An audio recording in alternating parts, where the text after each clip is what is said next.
Olá, pessoal. Eu sou a Bruna, plantonista de Biologia, e nesse vídeo eu vou resolver uma questão do vestibular da Santa Casa 2020. Essa questão fala sobre o ciclo do nitrogênio. O elemento químico nitrogênio é encontrado na natureza na forma inorgânica. Todos os seres vivos necessitam desse elemento químico para sintetizar algumas moléculas orgânicas que são imprescindíveis para a hereditariedade. Letra A. Qual a fórmula química da substância inorgânica nitrogenada encontrada no ar atmosférico? No ar atmosférico, nós temos o gás nitrogênio. O gás nitrogênio tem a fórmula química N2, tá? Qual grupo de substâncias orgânicas que atua na hereditariedade contém nitrogênio?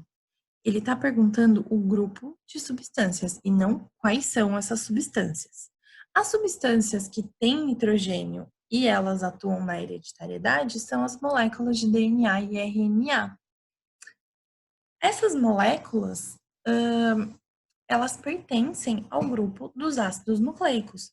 Então, a resposta é grupo dos ácidos nucleicos, tá? Item B. Supõe uma cadeia alimentar que o ser humano consuma soja. Qual o número mínimo de seres vivos que o nitrogênio passou até chegar ao ser humano? Justifique sua resposta. Os seres vivos, eles não conseguem assimilar o nitrogênio da atmosfera na forma que ele está. Então, para que o nitrogênio possa ser assimilado nas nossas moléculas, ele precisa passar por algumas modificações. Uma dessas modificações é a fixação. Na fixação do nitrogênio, você tem bactérias que são fixadoras que vão transformar esse nitrogênio em amônia. No entanto, nós temos um grupo específico de bactérias fixadoras que são os rizóbios. Esses rizóbios, eles estão presentes nas raízes das leguminosas, como a soja. Nessas raízes, os rizóbios, eles vão fazer a fixação do nitrogênio e vão disponibilizar para essa planta compostos nitrogenados que ela consiga utilizar. Em troca, a planta dá matéria orgânica para essas bactérias. Então, como nessa questão especificamente ele está falando sobre a soja, e a soja é uma leguminosa, então nas suas raízes você vai encontrar os rizóbios. Os rizóbios vão fazer a fixação desse nitrogênio, disponibilizando compostos nitrogenados para a planta.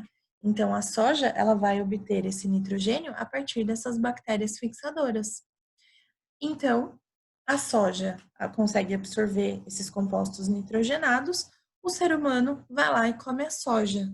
Então, o número mínimo de seres vivos foram 2, porque o nitrogênio foi fixado pelos rizóbios nas raízes da soja e nos rizóbios houve a fixação, houve a transformação deles em compostos nitrogenados, o ser humano se alimentou dessa soja.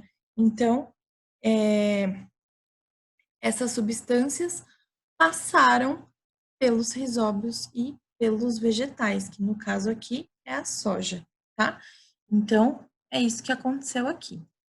No mínimo, então, você tem 2 seres vivos, as bactérias e as plantas, tá? No caso, a soja. Pessoal, espero que vocês tenham entendido a questão e até a próxima.